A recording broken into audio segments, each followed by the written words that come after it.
Hi everyone, welcome back to my channel and welcome to today's tutorial. And in today's tutorial I'll be sharing with you guys how I made this halter neck and a free pant. And if this is something you'd like to learn, just stay tuned and let's get right into the video. We'll start by ruling our starting line, and then we take our body measurement, which are shoulder to our chest line, bust point, and our waistline. Now, this is really not necessary for this free halter neck, but I actually did this because of people who would want to make an halter neck that is actually tight on their body. Let's say halter neck half cut or something. So that's why I made this drafting, but we'll work with it for this free one. So we're working with the neck width of 3 inches and a neck depth of 3 inches, and then we're going to make our curve just like so. And after that we'll take our shoulder measurement divided by 2, and then we'll mark, and then a shoulder depth of 1 inches and make a slant. Our shoulders are not straight but slant, that's why we're taking this slant. And then on our chest line, let's label this is our chest line, our bust line, and our half cut.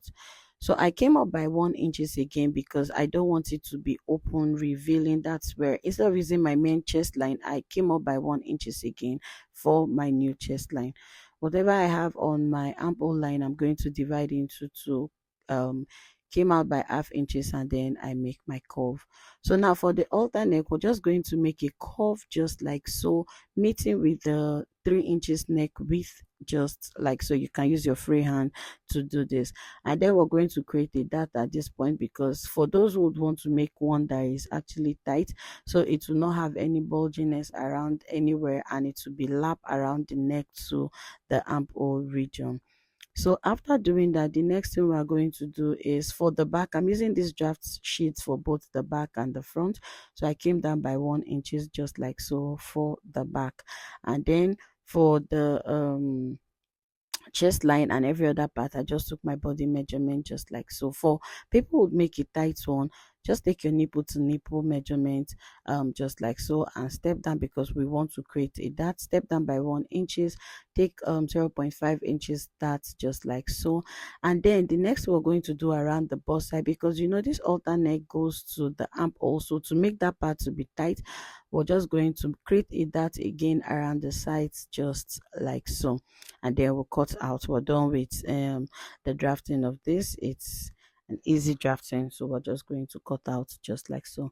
After doing that, we're just going to close all our darts which we've created, the darts around the halter neck, or rather the armhole side, and also the dart at the side.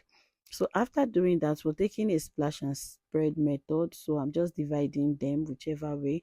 But I think if you're going through this route which I went through, please open your dart to the end of the sheet, which is to the half cut.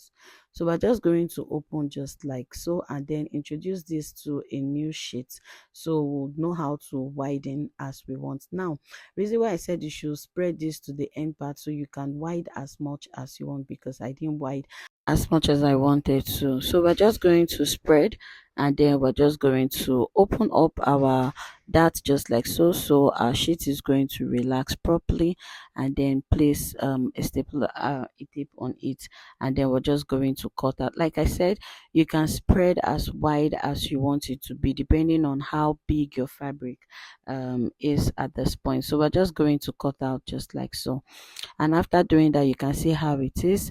So now on my fabric, I've already thrown an a cut. So I didn't show how I did this, because the material I actually worked with, like, was really silky. I worked with a silk material. So we're just going to pin. If you notice from the front, I didn't drop exactly how it is. I made a slant, like creating an angle again in front, if you can see how it is. So we're just going to pin so I can have some excess to actually pleat with. So I'm just cutting. Please follow the way it is and just cut out just like so. Now on the side, I'm just making a small curve just like so, because I want the armhole part not to be so big, but to be relaxed. I don't know if you understand what I mean. So we're just going to cut out just like so, and we are done with the back. So I'm creating notches so I know where my pleating will be, and I will cut out. Now, because there's no zipper, we're just going to create an opening at the back of, let's say, 6 inches depth, or about 5 inches. And with this, we are done with drafting of the back. So we're going to draw another angular shape again, just like so for our front. And then we're just going to place the front fabric on it, just as we did for the back. But now this time we're just going to cut out the front. Remember, I used one drafting sheet for both the back and the front, so I'm just going to put that together and cut out the back, so we'll have just that for the front. So and then make another angular again, just as we did for the back. So whichever way the neck comes out, please just cut it like that, because by the time you pleat on it, you have exactly what you cut out or what you actually drafted out. So now after doing that, I'm just holding with the pin, because this material, like I said, is a silk material. Please, I think you should use a crepe material. It will be fine now, and it will sit and relax very well also. So we're just going to cut out the side and then take the length for the front, and then we just cut out. You can see it's not relaxing on my table. It was actually very stressful. So we're just going to cut out that just like so, take out our pins, and then you can see how it is. Like I said, leave it that way, whichever way it comes out, and then just pleat on it. You can see I'm just pleating, and after doing our pleating, you see it will have exactly our 3 neck width and depth. You can see how it is looking. As I said, cut out the way it is. So now something we're supposed to do earlier is to take our bishop neck measurements, which I'm doing right now.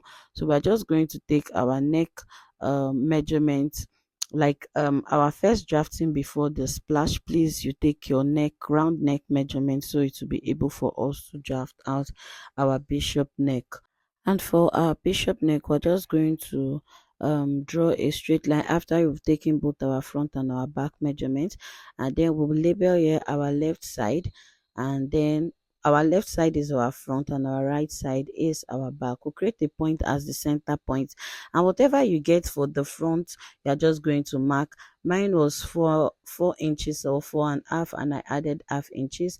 And for the back, I got 3 inches, and I added half inches. So I'm just coming up by 2 inches. That is for my neck width. I'm going to mark a straight line for the front part, because that's where we have the curve. Like I said, we're just coming up by half inches first, just like so, before we're going to make a curve meeting with the center dot which I made, and then we're going to come up by the 2 inches, which is the original neck wideness. So I'm just using the curve rule, because you know it will be curved. I'm making the curve rule, it's curved, so it will be easier to run round the neck, since it's going to be a bit tight and not free. And then mark a straight line at the front, just like so. We'll label again our front and our back as well, and then we are going to cut out this part that I drafted. This is what we're using to make our neck band, which is the bishop neck. So we're just going to cut out just like so. So I've gone ahead to pipe the back of the top, and then what we'll do next is to join our shoulders together. I mean our armhole sides together, just like so. This does not have a shoulder, so we're joining that just like so. But before we do that, we are going to join the neck, which is the part we drafted earlier. So we're just going to fix it in just like so. So this white part you see that is showing, I actually added a tissue state to it. So we're just going to pin around just like so, and then we'll join the back also. And joining the back, you either leave about half-inch spacing, or let's say 1 inch spacing. Remember, the back also has some pleating, so you are going to pleat first before you do that. So we are just going to match up just like so, and then we sew. This is what it looks like after we've done that. So we're placing the sides together, because we want to cut the short part for the front. So whichever way you want it to be, it's fine. If you can see from the video, mine was not as long as that of the thumbnail. So if you want to make this outfit, you can use as well like 5 yards of material. It takes a lot of material. So after cutting out, we just go ahead to hem the bottom part, and you can see how our top looks like, very fine. So now for our trouser, the next thing we're going to do is we're minusing 2 inches, which is going to be for our waistband, and then we're going to mark our hip line. So because I don't want this to be very tight, I actually added about 4 inches. If you want yours to be tight, you can add just 2 inches, but I didn't want mine to be tight. I wanted it to be very free, so I added about 4 inches to it. So we're just going to take our line. Remember, the top line is our waistline. We're just going to take our line, and the next thing we're going to do is to mark our round thigh measurement or our hip line at this point. And then I added about 5 inches to my hip measurement, because there's no point using your round thigh measurement, just your hip measurement. And then I added about 5 inches because I'm going to make some pleating around it, and then we'll run a line straight meeting with the waistline. Now, to get our crotch length, we're just doing our hip measurement divided by 4, and whatever you get there is your crotch line measurement. So, crotch length. So that's where I got that length from, and then I made a curve meeting with the hip line, just like so. Remember, whatever you have on your hip line and your crotch line, you're taking it to the waistline, because you're just going to make a pleating also at the waistline. I stepped down by 1.5, making a slant to the side of the pants. So after doing that, the next thing we're going to do, remember this is a free pant, so I'm taking the measurement on my crotch line, and I'm taking that same measurement meeting with the full length of the trouser. Though this is not the full length of the trouser, I'm going to cut out the free length, I mean full length of the trouser when I'm cutting on my main material. So I'm taking exactly what I have here, so I'll know what I am doing when I'm cutting on my main material. So we're just going to roll a line meeting with the crotch line. Now, if you don't want your pants to be as wide as mine, it is completely fine. I'm using this sheet also for the back, so I'm just adding 2 inches to it. And for the top, remember I removed 1.5 inches. So that 1.5 inches which I removed for the front, I'm going to add that to the back. So this extra curve which I am making is for the back. I'm using one drafted sheet both for the back and for the front. Please don't be confused. And when you are doing that, you're going to cut out your back first, because after cutting out your back, you have to remove the back one, so you'll be able to cut out for the front. So I added about 2 inches allowance, because I'm adding a zipper at the back. So the next thing we're going to do is we're just going to, we're not cutting out, because like I said, we are going to use this drafted sheet on the back material before we'll cut out. So this part I'm cutting, this is the back. So after I have done this on my material, that's when I'm going to cut out the parts for the front. I hope it's understandable.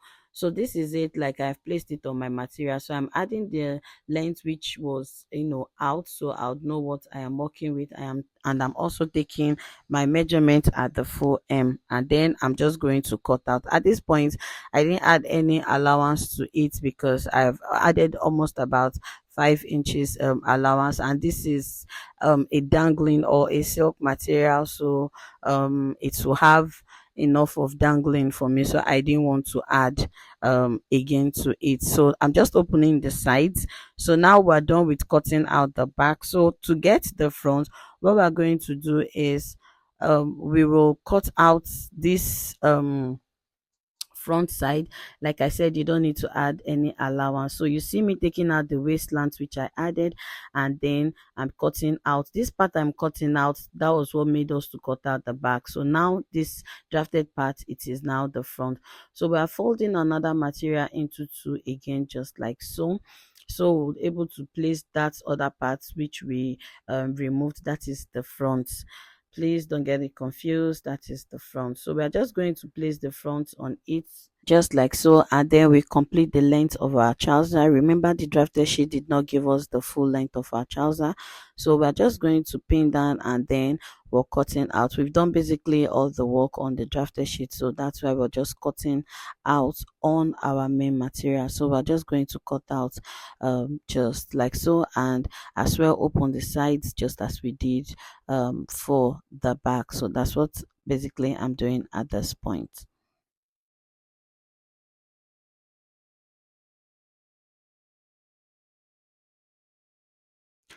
So after doing that, gone ahead to join my back pants together. We divided into two, and then this is the 5 inches which I added. So you're just going to pleat so it will get to your exact waist measurement. Now, if you use a crepe material for this, it will be fine. Now, please use a crepe material because I didn't like how this was all dancing. So you are just going to take your waist measurement and then you pin just like so. And whatever you did for the back, you will do as well for the front, or whatever you do for the front, you will do as well for the back. Don't forget to pleat, else it will be very big. This is for the front, so I'm just pleating again so you see it again. Even if whatever material you're using, except you want the pants to be a straight one, that's when you're not going to have this pleating. But if you want it to be big and it has some pleating, please just work on it just like so, and then you make sure it's all sides are equal. So I added the pocket to this, and I just folded a fabric into four just like so. And then I worked with a width of 6 inches. I worked with a length of 7 inches, and a pocket depth of 10 inches. That is what I actually worked with. So we're just going to make a curve, like a pocket curve. If you can't make this curve, you can just place your hand on it and make the curve, and then just make a curve on it just like so. And we'll cut out. So this is an easy way to fix a pocket. So we're just going to cut it out just like so, and place it on the sides of the pockets. So now, to place our pockets, we'll just put the right side facing each other just like so, and then we're stepping down by 1 inches just like so, because we don't want the pocket to get to the waist. And then the pocket length, which is 7 inches, I'll just create a notch, and then we're doing that also for the other side. Step down by 1 inches, mark the pocket length, which is 7 inches, and then create a notch at that point, so you know where your pockets will start and your pockets will stop. So this is the pocket. I'm making a notch on it as well, so I'll know where to fix when I am sewing. And after fixing the pockets, which I'm adding by the side, just as I have explained earlier, you just go ahead and add your waistband, and then you close the sides of your pocket and also the crotch part of your pocket, and basically we're done with this tutorial. So thank you so much for staying tuned to the end of this tutorial. Please subscribe to my channel if you haven't subscribed, and I'll see you in my next video.